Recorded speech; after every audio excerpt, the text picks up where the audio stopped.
সোনিয়া গান্ধীর বাড়ি হলো ইটালি, ভারতে এসে হয়ে গেল স্বদেশী। জ্যোতিবাবু বুদ্ধবাবু কি বলে বিমান বসুর বাড়ি হলো বাংলাদেশ, ভারতে এসে হয়ে গেল স্বদেশী। প্রণব বাবু অধীর বাবুর বাড়ি হলো বাংলাদেশ, ইন্ডিয়াতে এসে হয়ে গেল স্বদেশী। হ্যাঁ, মিঠুন চক্রবর্তীর বাড়ি হলো বাংলাদেশ, ভারতে এসে হয়ে গেল স্বদেশী। আর আমরা এই দেশে জন্ম নিয়ে আমরাই নাকি বিদেশি। সিঙ্গড়ার ভিতরে আলু ঢুকলো কি করে? আপনাদের দিকে হয়নি না? এই SIR নিয়ে অনেক মানুষ ছোটরস্ত, অনেক মানুষ পরেশানি হয়ে আছে, আছে না নাই? কথা বলুন।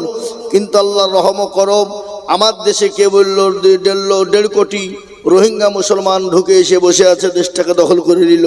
কে বলছে বাংলাদেশে 2 কোটি, কে বলছে পাকিস্তানে 1 কোটি। এ বাবা, কিন্তু এই শায়ের করতে গিয়ে দেখা গেল 58,20,868 জন। কথাটা মনে রাখবেন, 58,20,868 জন SIR আওতায় এসেছে। কিন্তু দেখা গেল SIR করতে গিয়ে 97% হলো আমার যারা আমাদেরকে দেশের দ্রোহী, তার উপরে বলছিল যে এরা রোহিঙ্গা, এরা বাংলাদেশি পাকিস্তানি, যারা গলা ধাক্কা দিয়ে বের করে দিতে চেয়েছিল, সেই মালগুলালেরই নাম বাদ গিয়েছে। কি বলছেন আপনারা বলুন? বুঝতে পারলেন না? 96-97%। কিন্তু এখন আবার উল্টো ডাক দিয়ে বলছে SIR হয়নি, হয়নি, ও ভুং ভাং হয়েছে। একটা দেখছে বাবজি, যেখানে 80 ঘর হিন্দু ভাইদের নাম বাদ গেছে, সেখানে 1 ঘর বাদ গেছে মুসলমানদের, একটা ঘর, 79-র মধ্যে একটা। কি বুঝলেন? কিন্তু ওটাও বাদ নাই, দেখেন গে তার ছেলে, তার কেউ হয়তো বিদেশে আছে, আসতে পারেনি, জমা দিতে পারেনি, এইগুলি। বুঝতে পারলেন না? পারলেন না? কথা বুঝতে পেরেছেন আমার কথাটা? ভালো করে বুঝবেন। কিন্তু SIR করতে গিয়ে ওরা দেখলো মুসলমান তো বাদ গেল না, কি রইল। কিন্তু একটা কথা বলি, মুসলমানরা অন্য দেশ থেকে দেশে আসেনি, এদেশ থেকে বরঞ্চ অনেক মুসলমান চলে গেছে। কি বলছেন আপনারা বলুন? ঠিক না বেঠিক? আমাদের 2002 সালের ডকুমেন্টস কেন গো? তারা যদি বলে আরো 20 বছর পেছনের ডকুমেন্ট দেশ, সেটাও আমরা দিতে পারবো না? পারবো না? কথা বলেন না কেন? আমাদের দেশের একজন প্রাক্তন সংসদ বলেছে মুসলমানদের কাগজের অভাব নাই, ওরা আতর গোলাপ দিয়ে প্যাকেট করে রেখে দিয়েছে, যখন চাবে তখন পাবো। কি বুঝলেন? বুঝলেন না? এ বাবা, যদি বলে তোদের ডকুমেন্টস ওই কাগজ দিলে মনে তোদের বাপ দাদা দিয়ে দেখা, তো বাপ দাদা, তার দাদা, তার দাদা, অমুক দাদা, তমুক দাদা, পোত দাদা যারা মারা গেছে, তাদেরকে তো আমরা এই দেশে মাটি দিয়ে রেখেছি না। কি বলছেন আপনারা? রাখিনি? তো তার মাংসগুলা পচে গেলে হাড় তো পচেনি, হাড়গুলাকে যদি বের করি 50 বছর আগকার দিয়ে যদি মেশিনে ফেলে দিই, তো মেশিনে বলে দিবে যে মালগুলা কোথাকার প্রোডাক্ট। বলবে না? বলবে না? এরা কোথাকার তৈরি? বলবে না? বলবে না? কথা বলেন না কেন? হ্যাঁ, আর আমরা যদি বলে তোরা দেখা ওদের আছে, ওদের কিছুই তো নাই, তাহলে কি দেখাবে ওরা? পারবে? কখনোই দিতে পারবে না। কেন? তার থেকে বড় কথা শোনালেন, সর্বোপরি মানুষ, সর্বপ্রথম যিনি দুনিয়ার জমিনে এসেছিলেন, পৃথিবীর জমিনে প্রথম যিনি, তিনার নাম কি? আদম নবী আলাইহিস সালাম। তিনি ভারতের মাটিতে পা রেখেছেন না রাখেন নাই? ভারতের মাটিতে ওয়ালাকাদ কাররামনা বানি আদম, ওই নবীর আওলাদ হলাম আমরা। কি বলছেন আপনারা বলুন? এর থেকে আর বড় ডকুমেন্টস কি চাই তারা মুসলমানদেরকে? এটা তাদের কাদের দেশ? এটা অন্য কারোর দেশ নয়। এটা হলো ক্ষুদিরাম বসুর দেশ, এটা হলো নেতাজি সুভাষচন্দ্র বসুর দেশ, এটা হলো মহাত্মা গান্ধীর দেশ, এটা হলো স্বামী বিবেকানন্দর দেশ, এটা হলো কবি নজরুল ইসলামের দেশ, এটা হলো রবীন্দ্রনাথ ঠাকুরের দেশ, এটা হলো কি মাওলানা আবুল কালাম আজাদের দেশ, এটা হলো আপনার মাওলানা হুসাইন আহমেদ মাদানির দেশ, এটা হলো APJ আবুল কালাম আজাদের দেশ। সুতরাং এই দেশ থেকে মুসলমানদেরকে তাড়িয়ে দিবা, এটা হতে পারে না। মুসলমানরা ঘোড়ার ঘাস কাটে এখানে এসে বসে নাই। কি বলছেন আপনারা বলুন? হ্যাঁ, কত সহ। আজকে 2 দিনের মসনদ সংসদ পেয়েছো, পেয়ে যা ইচ্ছা তাই। কিন্তু শুনে নাও, মুসলমানরা রাজত্ব করেছিল কত বছর? 750-800 বছর। মুসলমানরা শান্তিপ্রিয় মানুষ। শান্তিপ্রিয় যদি না হয়, তার প্রমাণ আমি আপনাদেরকে দেখিয়ে দিয়ে যাই। এই তো আপনার জানুয়ারি মাসের 2 থেকে নিয়ে গতকাল 5 তারিখ পর্যন্ত বিরাট বড় সমাবেশ হয়ে গেল। কোথায়? হুগলি পৈনান দাঁতপুরে বিশ্ব ইজতেমা হয়ে গেল। 2.5 কোটির উপরে লোক, 2.5 কোটির উপরে লোক। নো পুলিশ প্রোটেকশন, কোন পুলিশের প্রোটেকশন ছিল না, কোন ডিআইবি আইবির কোন প্রোটেকশন ছিল না, কোন এমএলএ এমপির প্রোটেকশন ছিল না, এসপি ডিএসপির কোন প্রোটেকশন ছিল না। নো প্রোটেকশন, কোনো ঝামেলা হয়নি, ঝঞ্ঝাট হয়নি, লড়াই হয়নি, ঝগড়া হয়নি, কোনো রাজনৈতিক কথা হয়নি। আপনার কেউ কাউকে গলায় ধাক্কা দিয়ে বের করে দেয়নি, কেউ কাউকে শালা পর্যন্ত গালি দেয়নি। এটাই হলো ইসলাম। কি বলছেন আপনারা বলুন? 2.5 কোটি লোকের মধ্যে ঝামেলা হওয়ার তো দরকার ছিল না? ছিল না? হ্যাঁ, একটাও ঝামেলা হয়নি, কাউকে শালা পর্যন্ত বলেনি। এটাই হলো ইসলাম, এটাই শিক্ষা দেয় ইসলাম, এটাই জাতিকে শিক্ষা দিয়েছে ইসলাম। 2.5 থেকে 3.5 হাজার হিন্দু ভাইয়েরা দোকান দিয়েছিল। 2.5 থেকে 3 হাজার হিন্দু ভাইয়েরা দোকান দিয়েছিল। হিন্দু ভাইদেরকে কাউকে তুলিয়ে দেয়নি, কাউকে বের করে দেয়নি। কোন মুসলমান বলেনি ও হিন্দুর দোকানে খাস না, খাবি না, অমক করবি না, এটা কোনো মুসলমান বলেনি। ওই হিন্দুরাই বলেছে, এরকম শান্তিপ্রিয় সমাবেশ, এরকম শান্তিপ্রিয় ধর্মসভা আমাদের জীবনে কোনোদিন দেখিনি, আগামীতে দেখতে পাবো কিনা কোনো গ্যারেন্টি নেই। হিন্দু ভাইদের মুখের রিপোর্ট এটা। কি বলছেন আপনারা বলুন? অথচ ব্রিগেড ময়দানে গীতা পাঠের সময় 5 লক্ষ মানুষ নিয়ে মুসলিম হকার প্যাটিস বেলাকে অত্যাচার করে তার উপর মালগোলা ফেলে দিয়ে তাকে হত্যার চক্রান্ত করে তাকে পিটিয়েছে। কি বলছেন আপনারা বলুন? এটাই সঙ্গে আমাদের তাদের তফাৎ। কিন্তু সব হিন্দু নয়। হুগলি পৈনান দাঁতপুরের হিন্দু ভাইয়েরা, মায়েরা, বোনেরা এই মাথায় সিঁদুর লোড করে দিয়ে মুসলমানদেরকে চা আগিয়ে দিচ্ছে, পানি আগিয়ে দিচ্ছে, পাউরুটি কিনে নিয়ে এসে দিচ্ছে। বাড়ি আসার সময় বলছে স্যার নেন, খান, আমাদের তরফ থেকে আপনাদেরকে উপহার। এরকম সভা, এরকম দেশ পৃথিবীর জমিনে কোথাও খুঁজে পাবে না। এমন দেশটি কোথাও খুঁজে পাবে না খো তুমি, আমার জন্মভূমি। কি বলছেন আপনারা বলুন? তার মধ্যে কিছু পেঁচা আছে, পেঁচারা যদি গোলমাল পাকিয়ে দিয়ে দেশ থেকে দাঙ্গা লাগাতে চাইছে, কিন্তু সবাই তো চাই না। কি বলছেন আপনারা বলুন? হ্যাঁ, যারা ওপারের মাল, কিছু এসে পারে যে গন্ডগোল পাকাচ্ছে অসীম সরকার। হ্যাঁ, ওপারের মাল, দেখা গেল ভোটার লিস্টে তার নামই নাই, এসআইয়ের নাম নাই, জামাই হচ্ছে মুসলমান, আর এই পারে এসে মুসলমানদের হিন্দুদের ভিতরে একটা দাঙ্গা লাগিয়ে দিয়ে, গন্ডগোল বাঁধিয়ে দিয়ে, ঝগড়া লাগিয়ে দিয়ে একটা ফিতনা সিজাতে চাইছে। বিজেপির কেন্দ্রের কি ওই আপনার আমাদের দেশের প্রধানমন্ত্রী মাননীয় নরেন্দ্র মোদীজি আমাদের দেশের অমিত শাহর কাছে ভালো হতে চাইছে যে আমি দেখো কত বড় বিজেপির আমি একজন দল, মুসলমানদেরকে আক্রমণ করছি। ও মাল দেখছি যে আমাকে তো থবে না, বের করে দিবে দেশ থেকে, তাহলে আমি একটু মুসলমানদেরকে গালি দিইনি, মুসলমানদের বিরুদ্ধে বলি, তাহলে আমাকে তারা দলে টেনে নেবে। কি বলছেন আপনারা বলুন? বুঝতে পারলেন না? কিন্তু এই দেশে তুমি দাঙ্গা লাগাবা, হিন্দু মুসলমান দাঙ্গা বাঁধাবা, হয়নি, কোনোদিন হবে না। এই দেশটা আমাদের সুন্দর দেশ, হিন্দু মুসলমান শিখ ইসাই আমরা কাঁধে কাঁধ মিলিয়ে দেশে বাস করছি, আগামীতেও বাস করব। এই দেশের মধ্যে আমাদের হিন্দু মুসলমানকেও দাঙ্গা লাগিয়ে দিয়ে, হিন্দু মুসলমান শিখ ইসাইয়ের সঙ্গে গন্ডগোল পাকিয়ে দিয়ে, ঝামেলা পাকিয়ে দেবা, এটা কখনোই মানুষ বরদাস্ত করবে না। এটা কোনো মানুষ মেনে নিতে পারে না, মেনে নেবে না। কি বলছেন আপনারা বলুন? ঠিক বলছি না ভুল বলছি? হ্যাঁ, আজকে আমি আপনাদেরকে বলতে চাই বন্ধু, আজকে আমরা এদেশে জন্ম, এদেশে পৈতৃক সম্পত্তি আমাদের, আর আমাদেরকে বিদেশি, আর যারা ওদেশ থেকে, অন্য দেশ থেকে, বিদেশ থেকে এসে দেশে আলো, তারাই নাকি স্বদেশী। আদবানির বাড়ি কোথায়? পাকিস্তান। ইন্ডিয়াতে এসে হয়ে গেল স্বদেশী। অটল বিহারীর বাড়ি হলো পাকিস্তান, ভারতে এসে হয়ে গেল স্বদেশী।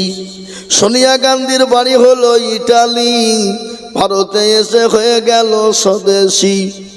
জ্যোতিবাবু, বুদ্ধবাবু কি বলে, বিমান বসুর বাড়ি হলো বাংলাদেশ, ভারতে এসে হয়ে গেল স্বদেশী।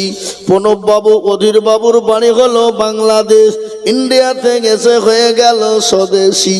হ্যাঁ, মিঠুন চক্রবর্তীর বাড়ি হলো বাংলাদেশ, ভারতে এসে হয়ে গেল স্বদেশী, আর আমরা এই দেশে জন্ম নিয়ে আমরাই নাকি বিদেশি। সিঙ্গড়ার ভিতরে আলু ঢুকলো কি করে? বুঝতে পারলেন না কথাটা? এ মুসলমান, এটা নয়, এটা হলো একটা রাজনৈতিক চক্রান্ত, রাজনৈতিক চক্রান্ত। আজকে তারা যে নতুন উপকারে গদিকে বাঁচানোর জন্য, দলকে টিকিয়ে রাখার জন্য একটা সুশ্রী হিন্দু মুসলমান লাগিয়ে দিয়ে গন্ডগোল বাঁধিয়ে দিতে চায়, কিন্তু রাজনীতি লাভ করতে চায়। কিন্তু আমি আপনাদেরকে বলবো বাবা, ও মুসলমান তরুণীরা শোনে না, আজকে যতই তারা চক্রান্ত করুক না কেন, এদেশ থেকে হিন্দু মুসলমান দাঙ্গা লাগিয়ে দিতে পারবে না। আজকে তারা যে নতুন উপকারে ইসলামকে মিটিয়ে দিতে চায়, কোরআনকে মিটিয়ে দিতে চায়, বলুন তো ইসলামের মালিককে? জোরে বলুন। আল্লাহ নিজেই বললেন ইন্নাদ্দীনা ইন্দাল্লাহিল ইসলাম, আমি হলাম ইসলামের মালিক। এই ইসলামকে আমি আল্লাহ বানিয়েছি, তৈরি করেছি। এই ইসলামের ইবাদতের দায়িত্ব আমি আল্লাহ নিজেই নিলাম। জোরে বলুন সুবহানাল্লাহ। ফেরাউন পারেনি, নমরুদ পারেনি, আবু জাহেল পারেনি, আবু লাহাব পারেনি, উতবা সাইবা মুগীরা পারেনি। এই যুগের বেঈমানেরা কিয়ামত পর্যন্ত তারাও পারবে না। ইসলাম ছিল, আছে, আগামী তো থাকবে, কেউ ঠেকাইতে পারবে না। একবার চিলিয়ে বলুন না ইনশাআল্লাহ। আবু জাহেল বিশ্ব নবী, প্যারা নবী, মায়ার নবী, দয়ার নবী, রহমতের নবীকে বললেন, ও মুহাম্মদ সাল্লাল্লাহু আলাইহি ওয়াসাল্লাম, তোমার বংশকে নির্বংশ করে দিব। ও মুহাম্মদ, তোমাকে দুনিয়ার জমিনে রাখবো না, ইসলামকে রাখবো না। আল্লাহ বলেন, নবী গো, আপনি কোনো টেনশন করবেন না। যারা আপনাকে মিটিয়ে দিতে চায়, আমি আল্লাহ তাদেরকে মিটিয়ে দিব, তাদেরকে নাস্তে নাবুদ করে দিব, তারা টের পাবে না। আমার আল্লাহ আবু জেহেলকে মিটিয়ে দিল। সে আবু জেহেলের নাম কিন্তু পৃথিবীতে কেউ লাই না, লাই, যারা বলুন লাই, আবু জেহেলের অস্তিত্ব নাই। আজকে দেখবেন পৃথিবীর জমিনে হিন্দু মুসলমান ডোম ডকল মুচি মেতর কলবিল মুচি মুন্ডা জাতি ধর্ম বর্ণ নির্বিশেষে যত জাতি আছে, কোন জাতির সন্তানের নাম আবু জেহেল রাখে না। রাখে গো? এই কথা বলে রাখে? হ্যাঁ, কোন অন্য জাতির ছেলের নাম রাখে কেন? তারাও পর্যন্ত জানে পৃথিবীর ভিতরে সব থেকে হারামি মার্কা লোক যদি তাকে আবু জেহেল। ওই আবু জেহেলের জন্য আজকে আমরা এত বড় কষ্ট পাই, এত বড় কষ্ট করি। যদি আজকে আবু জেহেল না থাকতো, আমরা ইসলামের আওতায় ভালো ধর্মের মধ্যে চলে যেতাম। ঠিক না বেঠিক? জোরে বলুন। মুসলমান, মুসলমানরা তো জীবনের পরোয়া করে না, মুসলমানরা তো মরণের পরোয়া করে না। মুসলমানরা ইসলামের জন্য জীবন দিতে পারে, রক্ত দিতে পারে, এমনকি বিবিকে বিবাহ করে দিতে পারে। জোরে বলুন, পারে কি না? কেন? মুসলমানরা জানে দুদিন আগে হয়তো মরবো, তাতে কোনো উপায় নাই, কোনো ব্যাপার নাই। মরণ তো একদিন হবেই, মরতে তো একদিন হবেই, কিন্তু দুদিন আগে যদি মরে যায় কোনো ক্ষতি নাই। কিন্তু ইসলামের কোনো রকম কোনো ক্ষতি হতে দেবে না। এ মুসলমান গো, মুসলমানরা তো সেই মুসলমান জীবন দিত প্রস্তুত, ইসলামের জন্য বিবি বাচ্চা সন্তানকে এতিম করতে প্রস্তুত। আমরা তো সেই মুসলমান নাকি? বলছেন আপনারা বলুন। তেলের গাড়ি তেলে চলে, হাওয়ার গাড়ি হাওয়ায় চলে, বিনা তালে চালাই গাড়ি নবী সুলাইমান। আমরা তো সেই মুসলমান, আমরা তো সেই মুসলমান। নারে তাকবীর, নারে তাকবীর। বিশ্ব নবী রহমতের নবী তিনি ডাক দিয়ে বললেন, ও মদিনার নওজোয়ান তরুণেরা, যুবকেরা, কান করে তোমরা শুনে নাও। আজকে তোমাদের কাছে নবী থাকবে না, ইসলাম থাকবে না, কোরআন থাকবে না। সাহাবারা একে একে ময়দানে জমা হয়ে গেল। নবীর একজন সাহাবা যার নাম হলো হানজালা রাদিয়াল্লাহু তাআলা আনহু। তিনি নতুন বিবাহ করেছেন, বাসর ফুলসজ্জার রাত্রি, বাবা মধুর মিলন, স্বামী স্ত্রীর মধুর মিলন। বিবি এত সুন্দরী, অতীব সুন্দরী, অতীব সুন্দরী। নবী আমার ডাক দিয়ে বললেন, ও মদিনার যুবকেরা, ও মদিনার তরুণেরা, আজকে তোমাদের কাছে নবী থাকবে না, রাসূল থাকবে না, বলো। সমস্ত সাহাবারা জমা হয়ে গেল। হযরত হানজালা আপনার বিছানাকে ছেড়ে দিলেন, উলঙ্গ তরবারিখানা নিলেন, ইসলামের জন্য যাদের ময়দানে তিনি পৌঁছে গেলেন। বিশ্ব নবীর সাহাবা যাহাদের ময়দানে গিয়ে কাফের বেঈমানদের সঙ্গে লড়াই শুরু হয়ে গেল। জাহান্নামের টিকিট বেঈমানদের ধরিয়ে দিলেন। হযরত হানজালা নিজের জীবনের পরোয়া নাই, বিবির কোনো মায়া নাই, নতুন বিবাহ করেছে, সঙ্গে সঙ্গে তিনিও শহীদ হয়ে গেলেন।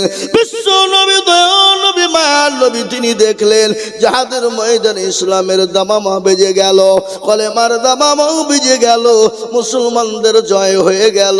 নবী বললেন, ও সাহাবারা, যে সমস্ত সাহাবারা শহীদ হয়ে গেছে তাদের লাশগুলাকে একত্রিত করো, তাদের লাশগুলাকে এক জায়গায় করো, তারপরে তাদেরকে দাফন কাফনের ব্যবস্থা করো। আমার দয়ার নবী, মায়ার নবী, গজল আছে না গো? আল্লাহর নবী, এ মায়ার নবী গো, আপনি নবী আমার জীবনের জীবন। আল্লাহর নবী, এ মায়ার নবী গো, আপনি নবী আমার জীবনের জীবন। আপনি আমার জীবন সাথী, অন্ধকার কবরের বাতি, আপনি হইলেন নির্দুনিয়ার দল। আল্লাহর নবী, এ মায়া নবী গো, আপনি নবী আমার জীবনের জীবন। আপনি রাহমাতুল লিল আলামিন, আপনি উম্মতের জামিন, আপনি হইলেন গুনাহগার উম্মতের আপনজন। আল্লাহর নবী, এ মায়া নবী গো, আপনি নবী আমার জীবনের জীবন। দেখিয়া আপনার মজেজা, ভাগ্যবতী হলেন খাদিজা। দেখিয়া আপনার মজেজা, ভাগ্যবতী হলেন খাদিজা। সৌফা দিলেন জীবন যৌবন, ও মাল দৌলত যা ছিল আপনাকে সফা দিল, আপনাকে বানাইল আপনজ। আল্লাহর নবী, এ মায়া নবী গো, আপনি নবী আমার জীবনের জীবন। তিনি তো দান নবী, মায়ার নবী, তিনি বললেন, ও সাহাবারা, তোমরা লাশগুলাকে এক জায়গায় তোমরা জমা করো, তাদেরকে দাফনের ব্যবস্থা করো। ইতিমধ্যে হানজালার বিবি চলে গেলেন, বলে, ইয়া রাসূলুল্লাহ, ওগো দয়ার নবী, মায়ার নবী, নবী গো, আমি জানি যারা শহীদ হয়ে যায়, ওগো রাসূলুল্লাহ, তাদেরকে কোনো গোসল করানো হয় না, তাদেরকে বিনা গোসলে তাদেরকে দাফন করানো হয়। কিয়ামতের দিন তাদেরকে ওই অবস্থায় তোলা হবে গো নবী। আমি জানি তারপরও আমি আপনাকে বলে দিই ইয়া রাসূলুল্লাহ, ও গো দয়ার নবী,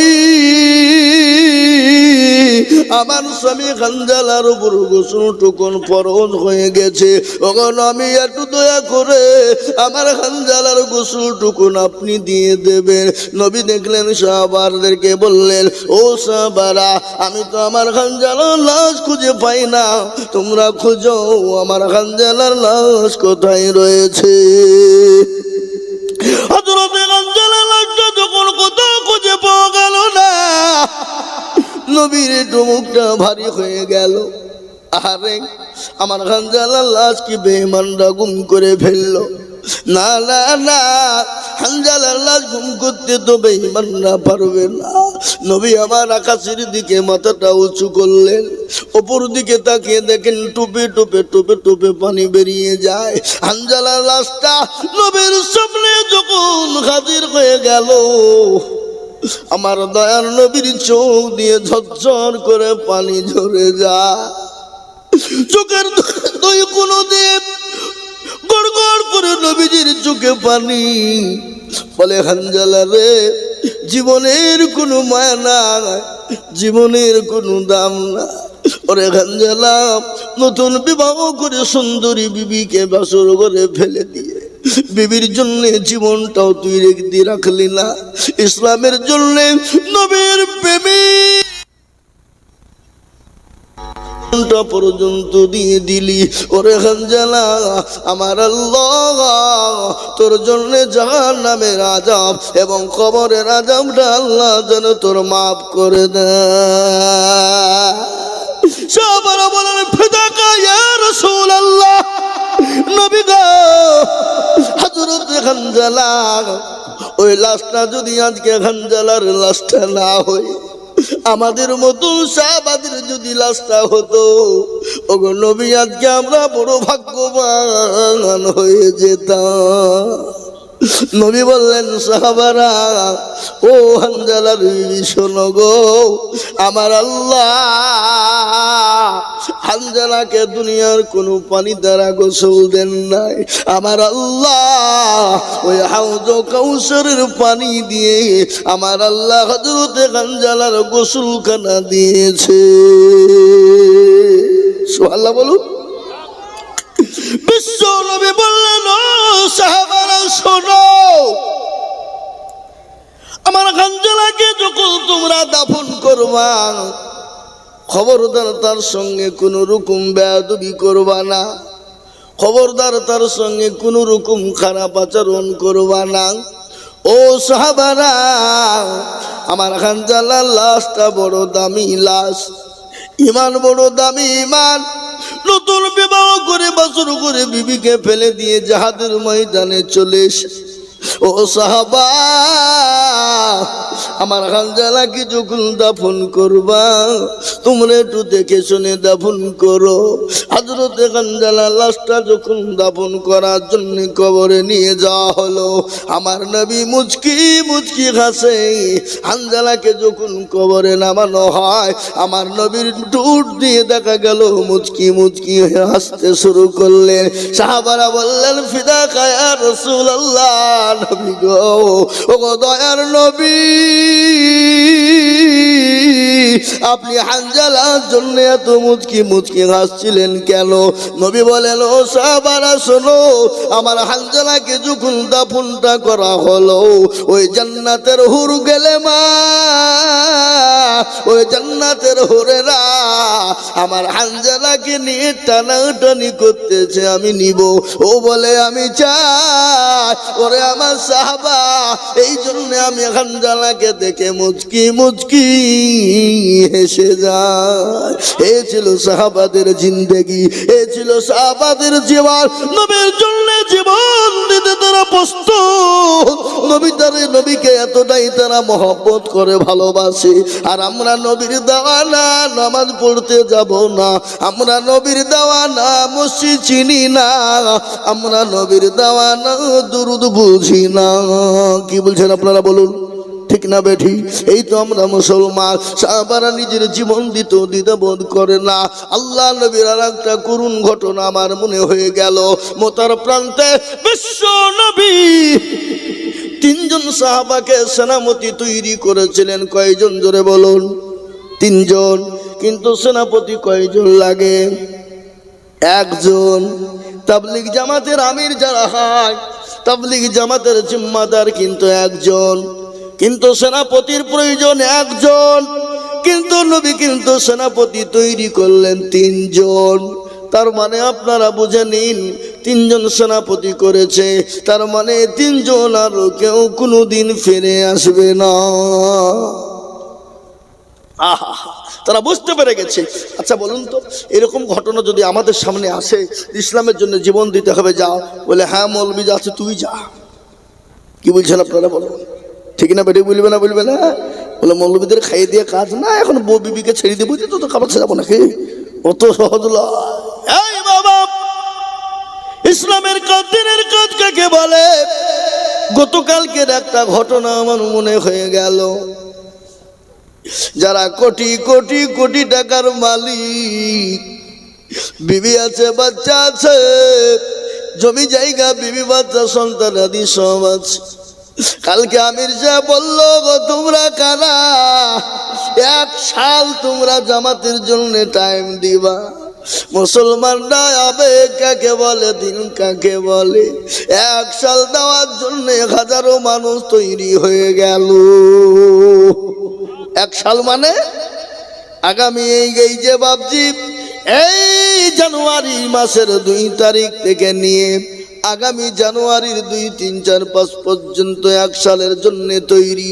কে বলে 3 সাল, কে বলে কি বলে 3 সাল, কেউ বলে 1 বছর, কেউ বলে 1 সাল 1 চিল্লা দিব, কেউ বলে 3 চিল্লা দিব, কেউ বলে 1 সাল চিল্লা দিব। এটা হলো মুসলমানদের আবেগ, দিনের আবেগ রে বাবা। এটাই হলো মুসলমান। নবী আমার 3 জন সাহাবাকে বানাইলেন। ও সাহাবারা তৈরি হয়ে যাও। ও আমার সাহাবা, ও আমার সাহাবা, যাই তুমি কোথায় খাড়া হও? যাই খাড়া হয়ে গেলেন। বলে লাব্বাইক সাদিকা রাসূলুল্লাহ, নবী গো আমি আপনার জন্য তৈরি রয়েছি। নবী বললেন, যাইদ রে, তুমি তোমার মা বাপকে দেখা করবা না? বলে, ইয়া রাসূলুল্লাহ, আমি আমার মা বাপকে দেখা করতে যাব না। আপনি আমার পিতা, আর এই ঝুপড়ির ঘরে শুয়ে আছেন আমার মা আয়েশা, ইনারা থাকলে আমার আর কাউকে প্রয়োজন হবে না। সুবহানাল্লাহ বলুন। দ্বিতীয় সাহাবা হযরত জাফর ইবনে আবু তালিব। জাফরকে বললেন, আমার চাচাতো ভাই জাফর ইবনে আবু তালিব, তুমি তোমার বিবি বাচ্চারে দেখা করেছ। তিনি বাড়ি চলে গেলেন, হাতে ছিল লঙ্গা তরবারি, জিহাদের ময়দানে চলে গেলেন। যাবে তোর আগে বাড়িতে গিয়ে বিবিকে দেখলেন, বিবিকে সালাম দেয়। বিবি কিন্তু কোরআন পড়তেছে, কোরআন তেলাওয়াত করে। আর আমরা বাড়ি থেকে হট করে যদি বাড়িতে ঢুকে পড়ি, বাড়িতে যে দেখি বিবি কি করছে, কথা কয় না, সিরিয়াল দেখতে ব্যস্ত। আপনাদের দেশে সব নাই? আচ্ছা, সিরিয়াল নিয়ে পাগল। স্বামী যদি মার দিকে ঘাট থেকে যদি কষ্ট করে আসে, মোবাইলটা থুয়ে দৌড়তে দৌড়তে গিয়ে 1 গ্লাস পানি দিই কি দিই না দিই, খিদমত করি, খবর নাই। আচ্ছা, ও মোবাইল নিয়ে ব্যস্ত। বলে, ভাতটা খুলে খাও, পানিটা টিপে খাও, আমি সিরিয়ালটা না দেখে যাব না। ও মনে হচ্ছে কসম কেটেছে। কি বলছেন বলেন? বিবি কারে বলে? স্বামীর জন্য বিবির জানটা টাঙিয়ে রাখবে, বিবির জন্য স্বামী জানটা টাঙিয়ে রাখবে। বিবি স্বামীর মধ্যে এতটা মিল হবে, স্বামী স্ত্রীর মধ্যে যদি মহব্বত পয়দা হয়ে যায়, সে বাড়িতে কোনোদিন সন্তানের বিবাহ দিলে বউর সঙ্গে, বেটার সঙ্গে কোনোদিন ঝগড়া হবে না। হবে? ওই কথা বলেন না কেন? আমার এখনকার মা বোনেরা ওই সিরিয়াল দেখে আর নিজের চরিত্রের সঙ্গে মিলায়। কি বলছেন আপনারা বলুন? হ্যাঁ, আপনাদের দিকে সামনে নাকি? আচ্ছা, খুব আছে, বলবো, খালি বসে থাকেন। আজকে একেবারে কলা ছিলা করে ছিলি দিয়ে যাবো। থাকবেন তো নাকি? না পালাবেন? পালায়েন না, তাহলে হবে না। একবারে শুনিয়ে দেবো। চলে যাক, 2 ঘন্টা হবে হোক নি। নাকি বলেন? চলো, এই তুমি মুখ ঢেকেছো কেন? মেয়ে ছিলে নাকি? মুখ ঢাকা মাল মানে বুঝে নিবেন গোলমাল। এখনকার ছেলে মেয়েরা যারা মুখ ঢাকিয়ে দেখবেন হয় পালিয়ে যায়, না হলে দেখবেন কোনো অন্যায় কাজে লিপ্ত। কি বলছেন আপনারা বলেন? এমন করে মুখে মুখোশ পড়ছে, বলছে গরুর মুখে মুখোশ দেওয়া হয় না। হ্যাঁ ঠিক না বেরিয়ে জোরে বলুন। হ্যাঁ এ মুসলমান দরদি আমার ভাইয়েরা, আজকে শোনাবো আপনাদেরকে স্বামী স্ত্রীর মহব্বত কি জিনিস, এটা শোনাবো। একটু বসে থাকে। মুসলমান দরদি হযরতে জাফর ইবনে আবু তালিব তিনি চললেন, বাড়িতে গিয়ে দেখছেন বিবি কোরআনে কারিমা তেলাওয়াত করে। বলে বিবি রে, আমি তোমার স্বামী এসেছি জাফর, তুমি আমার সালামটা না। বিবির সালামটা দিলে কোরআনটা বন্ধ করো। বিবি কোরআনটা বন্ধ করলো। বলে বিবি রে, আমি তোমার স্বামী জিহাদের ময়দানে চলে গেলাম, আমার জন্য তুমি দোয়া করো। বিবি হাতটা তুলে দোয়া করবে, জাফরের কাছে চলে বলো মঙ্গ তরবারি উল্টো পিঠ দিয়ে আঘাত করে বলল, বিবি রে তুমি আমার জন্য দোয়া করো না, তোমার তো আল্লাহ দরবারে কবুল হবে না। বলে কেন? আমার আল্লাহ আমাকে দ্বিতীয় সেনাপতি তৈরি করেছে, আমার আগেও একজন, আমার পরেও একজন। ও বিবি তোমার দোয়া কবুল হবে না। আমি ইসলামের জন্য যাদের ময়দানে চললাম, আমার ছেলেগুলাকে তুমি মানুষ করে তাদেরকে যাদের ময়দানে যাওয়া তুমি তৈরি করো। হযরত জাফর তিনি বাড়ির দিকে রওনা হয়ে গেলেন। পেছনের দিকে ছেলে মেয়েরা বিবির আপনার কাটা কবিতরের মতো, কাটা কবিতর যেমন, কাটা মুরগি যেমন জমিনে পড়ে ছটপট ছটপট ছটপট ছটপট করে, হযরতে জাফরের বিবি ছেলে মেয়েরা জমিনে পড়ে তারা ছটপট ছটপট ছটপট আব্বু আব্বু বলে ডাক দেয়। জাফর রাদিয়াল্লাহু তাআলা আনহু একটা বারের জন্য পেছনের দিকে এরকম করে ঘুরিয়ে দেখলেন না। নারায়ে তাকবীর, নারায়ে তাকবীর। হযরতে জাফর রাদিয়াল্লাহু তাআলা আনহু তিনি চলে গেলেন যাদের ময়দানে দ্বিতীয় খলিফা, দ্বিতীয় সেনাপতি। তৃতীয় সেনাপতির নাম হলো হযরত আব্দুল্লাহ ইবনে রাওহা। নতুন বিবাহ করেছে, বিবির চেহারা কান তার মনে নাই, বিবিরও চেহারা কান মনে নাই স্বামীর চেহারা। বিবিকে বাড়িতে গিয়ে দেখছেন বিবি কোরআন তেলাওয়াত করে, স্বামীর অপেক্ষায় রয়েছে। বিবিকে বললেন, বিবি রে আমি তোমার স্বামী আব্দুল্লাহ ইবনে রাওহা এসেছি, আমার সালামটা একবার নাও, আর আমার জন্য তুমি একটু দোয়া করবা, আমি যাদের ময়দানে চলে গেলাম। বিবিকে বললেন, বিবি রে আমার জন্য দোয়া করবা। বিবি পেছন থেকে ঘরের ভিতর দিকে দাঁড়িয়ে বললেন, স্বামী গো আমি যাতে আপনার জন্য দোয়া করবো, আপনাকে বাধা দিব না। স্বামী আপনি যাদের ময়দানে যাবেন যান, আপনি একটা বাড়ির জন্য ভিতরে আপনি ঢুকে আসুন, আমি আপনার চেহারা কান দেখব, আপনি আমার চেহারা কান দেখবেন। যাদের ময়দানে যদি আপনি শহীদ হয়ে যান, কিয়ামতের দিন আমি আপনার চেহারা কানে জানে খুঁজে পেয়ে যাই। জাফর বলল, বিবি রে এই উদ্দেশ্য যদি তোমার হয়, হাজার ঘোড়ার ভিতরে একটা ঘোড়াও যদি সাদা থাকে, বলো বিবি তুমি খুঁজে পাবে কিনা? বলে অবশ্যই আমি পাবো। বলে বিবি রে তুমি চিন্তা করো না, অবশ্যই তুমি আমাকে খুঁজে পেয়ে যাবে। নারায়ে তাকবীর, নারায়ে তাকবীর। কোরআন হাদিসের আলো, কোরআন সুন্নাতের আলো। হযরতে জাফর হযরত আব্দুল্লাহ ইবনে রাওহা বললেন, বিবি রে আমি তো ভিতরে যেতে পারবো না। বলে কেন? আমি যদি তোমার কাছে ভিতরে চলে যাই, তুমি আমাকে প্রেম নিবেদন করবা, আর আমি তোমার প্রেমে পাগল হয়ে যাব, আর আমি যাদের ময়দানে যেতে পারবো না। ও বিবি আমি তৃতীয় সেনাপতি হিসাবে আমার নবী আমাকে নিযুক্ত করেছে রে বিবি, আমি তোমার ভিতরে ঢুকতে পারবো না। বিবি বলেন, স্বামী গো খোদার কসম করে বলি আমি আপনাকে প্রেম নিবেদন করব না, কিন্তু স্বামী গো মদিনার সব থেকে সুন্দরী রমণী হলাম আমি, যাকে বলা লাগাই জান্নাতের হোর, আমি সব থেকে সুন্দরী রমণী গো স্বামী, আপনি একটা বাড়ির জন্য ভিতরে আসুন, আমি আপনাকে কোন রকম প্রেম নিবেদন করব না। বিবিকে বললেন, বিবি রে, তুমি যতই সুন্দরী হও যাই হও না কেন, আমি আমার নবীকে কথা দিয়েছি আমি বাড়ির ভিতরে কোন রকম ঢুকতে পারবো না। কে নবীর প্রেমিক, নবীকে কতটা প্রেমিক ভালোবাসে, হাদিসের মধ্যে রাসূলুল্লাহ বললেন, আল্লাহি ওয়াল্লাহি ওয়াল্লাহি লা ইউমিনু আহাদুকুম হাত্তা কুনা হাব্বা ইলাই মিন ওয়ালিদিহি ওয়া ওয়ালাদিহি ওয়ান নাসি আজমাইন।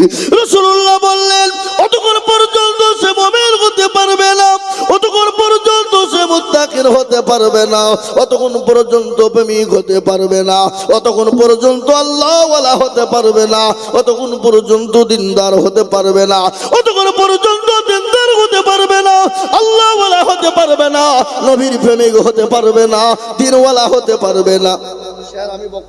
স্যার আমি বক্তব্য রাখছি স্টেজে, আমি বক্তব্য থেকে নেমে আপনাকে ফোন দেব। আচ্ছা জি স্যার, জি আমি স্টেজ থেকে নেমে আপনাকে ফোন দিচ্ছি স্যার, আমি বায়ান করি।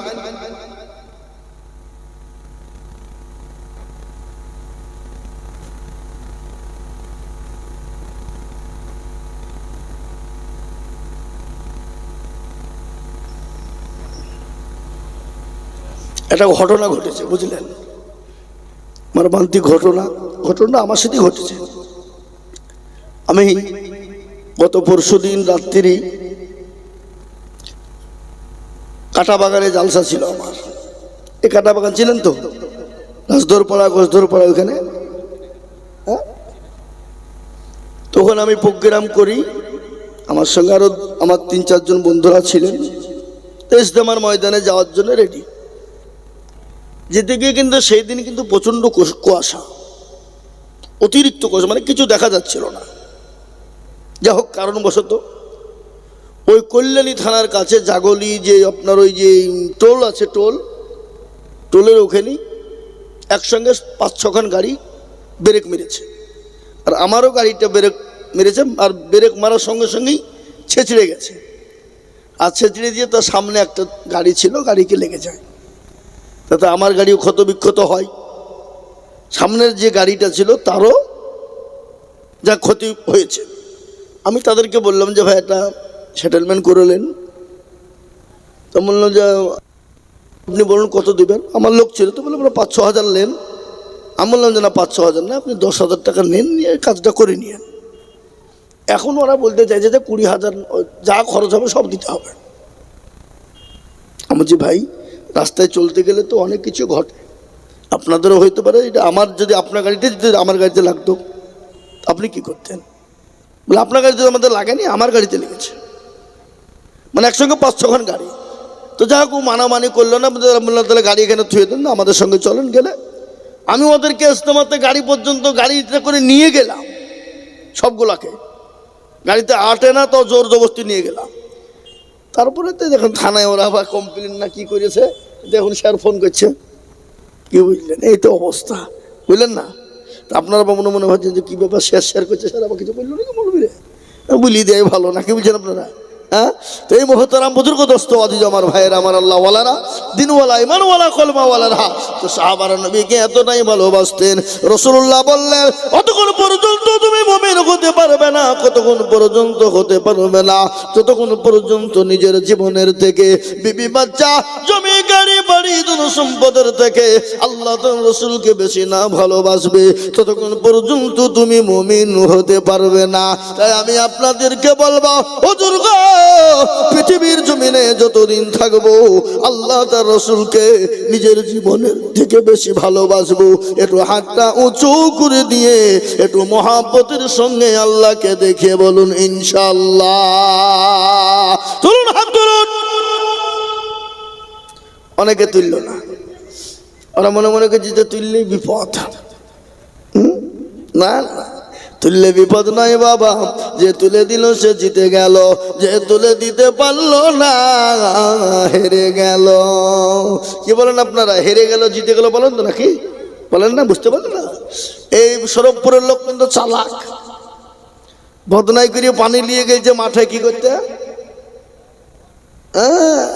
পায়খানা সেরে বাবা পানি খরচ করবে, দেখছে বদনা ফুটু পানি মুছে নিচে পড়ে গেছে, বলে কি রে কালকে আতিদুল হক এসেছিল ঠকাতে পারলো না, আরে বদনার পানি ঠকালি, আগামী কাল কি করে ঠকাস আমি তোকে দেখবো। ও আবার বদনাগিরি পানি দিয়েছি, বলছি আজকে আগে পানি খরচ করবো তারপরে পায়খানায় যাই, দেখি কি করে ঠকাস। এ বাবা আজ ঠকলো না জিতলো, আজও ঠকলো। তো যারা হাতটা তুলে দিল তারা জিতলো, আর যারা তুলতে পারলো না তারা ঠকে গেল। তাই আর একবার হাতটা তুলে বলবো, হুজুর গো পৃথিবীর জমিনে যতদিন বেঁচে থাকবো আল্লাহ তার রসুলকে নিজের জীবনের থেকেও বেশি ভালোবাসবো। আর একবার হাতটা তুলে আমার আল্লাহকে দেখিয়ে বলুন ইনশাআল্লাহ। নারায়ে তাকবীর, নারায়ে তাকবীর, আল কোরআনের আলো।